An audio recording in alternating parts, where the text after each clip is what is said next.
Jangan lupa like, komen, dan subscribe channel YouTube TVRI Bengkulu dan nyalakan lonceng notifikasinya.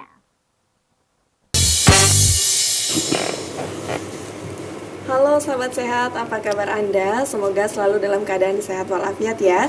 Senang sekali hari ini saya Julia Hartanti kembali menjumpai Anda dalam acara Dokter Kito Bersama Kita Sehat. Pemirsa, seperti biasa, Dokter Kito senantiasa hadir dengan berbagai informasi, edukasi, dan juga inspirasi nih seputar dunia kesehatan. Nah, pada kesempatan kali ini Dokter Kito hadir dengan tema obesitas.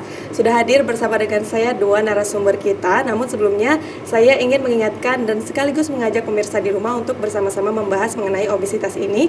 Bagi yang ingin bertanya boleh langsung saja hubungi ke nomor WhatsApp 0851 7676 4648. Langsung saja kita sapa dua narasumber kita pada pagi hari ini. Yang pertama ada Bang Agung nih yang paling dekat. Halo Bang Agung. Halo. Bagaimana kabarnya? Alhamdulillah luar biasa sehat. Luar biasa sehat ya. Nah Bang Agung dan juga pemirsa, di sana sudah ada dokter cantik kita, Dokter Elsa. Bagaimana kabarnya Dok? Halo, alhamdulillah baik.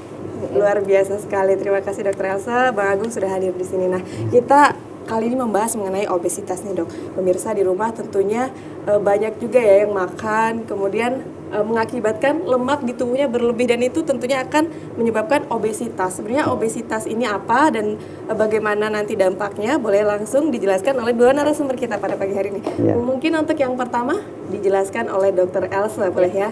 Baik, silahkan Dok. Kita langsung aja ya kayaknya. Boleh ya. Oke, boleh slide-nya. Oke, jadi hari ini kita akan membahas yang namanya obesitas. Pada umumnya kayaknya masyarakat juga udah banyak yang tahu ya. Jadi kalau obesitas itu sendiri adalah kelebihan berat badan.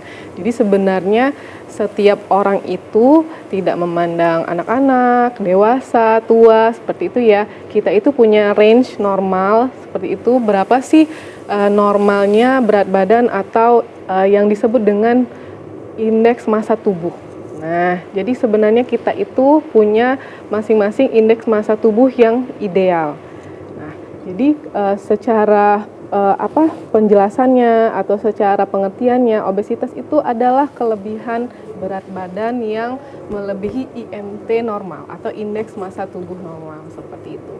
Nah, kalau kita bicara tentang obesitas, berarti kita seperti yang disebutkan bahwa ada sebenarnya range normalnya seperti itu ya. Ada range normal yang disebut dengan indeks massa tubuh.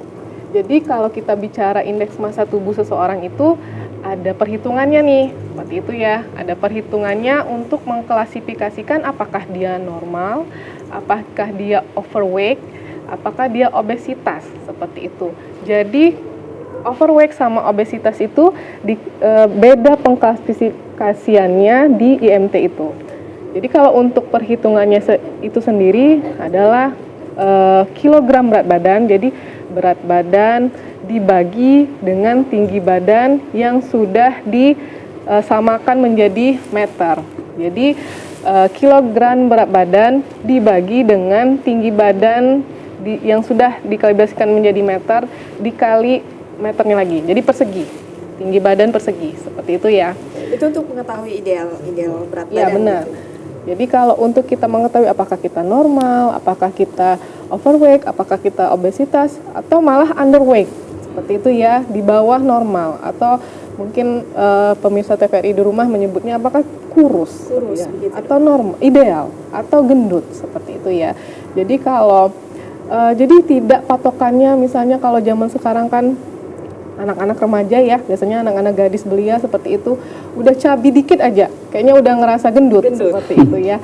Padahal sudah ada perhitungan secara WHO dan juga di Indonesia sudah ditetapkan bahwa perhitungan IMT itulah menjadi standar untuk menentukan atau mengklasifikasikan bahwa ini adalah yang idealnya atau berat badan yang berlebih atau berat badan yang kurang. Seperti itu. Jadi obesitas ini kan sebenarnya kita bicara hal yang sangat luas ya. Obesitas sebenarnya bukan suatu diagnosa penyakit. Akan tetapi obesitas ini menjadi akar permasalahan untuk penyakit-penyakit lain. Nah, seperti itu. Bagaimana untuk pemeriksaannya, Dok? Pasti banyak seperti itu. Apakah boleh orang gendut datang ke puskesmas? Boleh, ya. Boleh, maksudnya di sini kan kadang orang yang obesitas dia tidak mengeluhkan keluhan-keluhan penyakit. Dia ngerasa sehat-sehat aja nih, berat badan 100 kilo misalnya ya, seperti itu. Tidak ada keluhan sakit kepala, tidak ada keluhan sakit perut dan segala macamnya. Apakah boleh berobat ke puskesmas? Boleh, jawabannya boleh. Karena puskesmas itu dia adalah tidak cuma sebagai pemeriksaan atau sebagai terapi.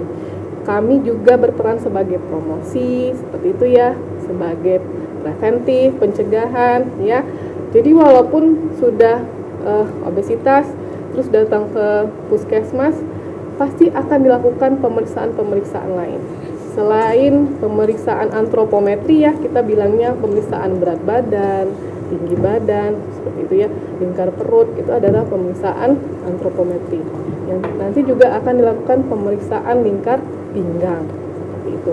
Artinya seperti saya dan pemirsa di rumah, bagi yang ingin memeriksakan boleh langsung saja ke puskesmas ya dok ya? Boleh.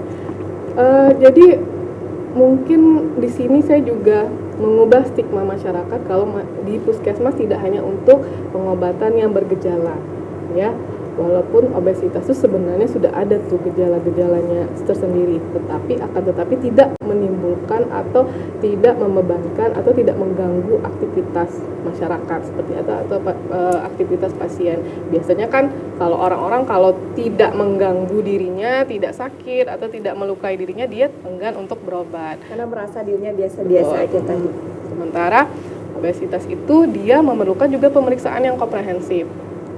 Antropometri tadi, lingkar perut, lingkar pinggang, dan juga misalnya dokter nanti dalam pemeriksaan wawancara anamnesisnya atau pemeriksaannya itu mencurigai adanya kelebihan lemak seperti itu ya, mungkin akan dilanjutkan untuk pemeriksaan yang lebih invasif.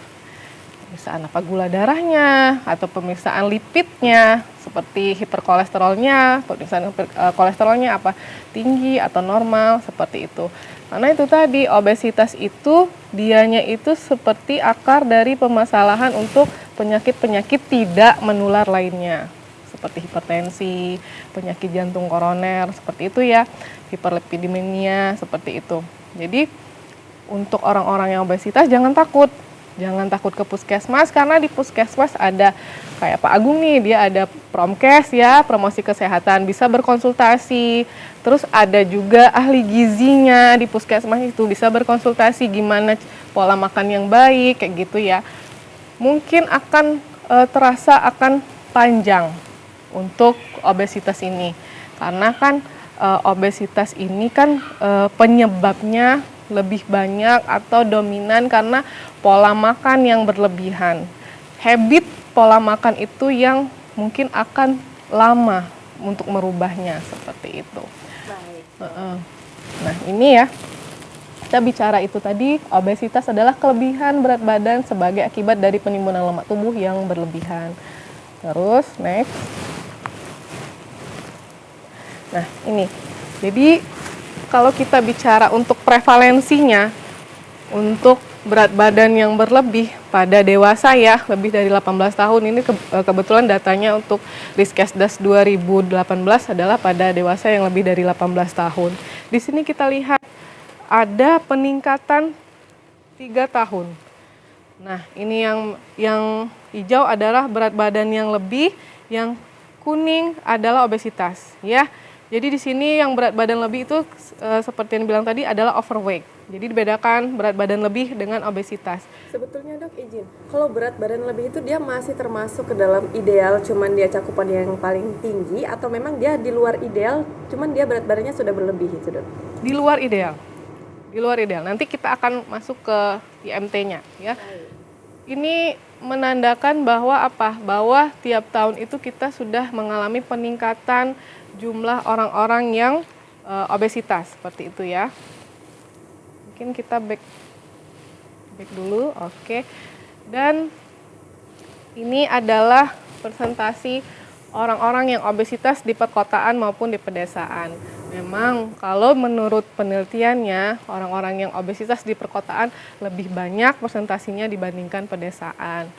kita mungkin lebih tahu ya kalau pedesaan dia masih pola makannya yang sehat-sehat, yang alami, seperti ya kalau di perkotaan mungkin sudah banyak fast foodnya, makanan cepat saji dan mudah diakses. Kalau pedesaan mungkin akan sulit mengakses makanan-makanan seperti itu ya. Dan kabar buruknya di Indonesia 95,5% masyarakat kita kurang mengkonsumsi buah dan sayur. Nah, ini penelitian yang bilang ya. Dan juga 1 dari 3 orang di Indonesia itu dia kurang aktivitas fisiknya. Olahraganya yang kurang. Jadi orang Indonesia sudahlah nggak mau makan buah dan sayur, olahraga juga nggak mau. Ya, oke. Next. Ini adalah menurut kota ya, menurut provinsi di Indonesia. Ini sebagai gambaran saja. Jadi kalau di Indonesia itu rata-rata atau cut off-nya itu BMI-nya di 21,8. Nah, ya rata-rata. Nah, Bengkulu mana dok? Ini Bengkulu.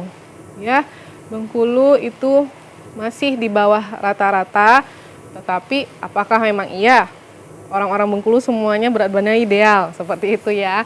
Tapi ini sebagai gambaran bahwa di Indonesia sendiri gambaran untuk BMI-nya seperti ini. Dan untuk kota-kota yang sudah BMI-nya terlalu tinggi, ada Sulawesi Utara, ada DKI Jakarta ya, ada Kalimantan Timur untuk top 3-nya ya. Kalau di sini dibuat top 6-nya ya.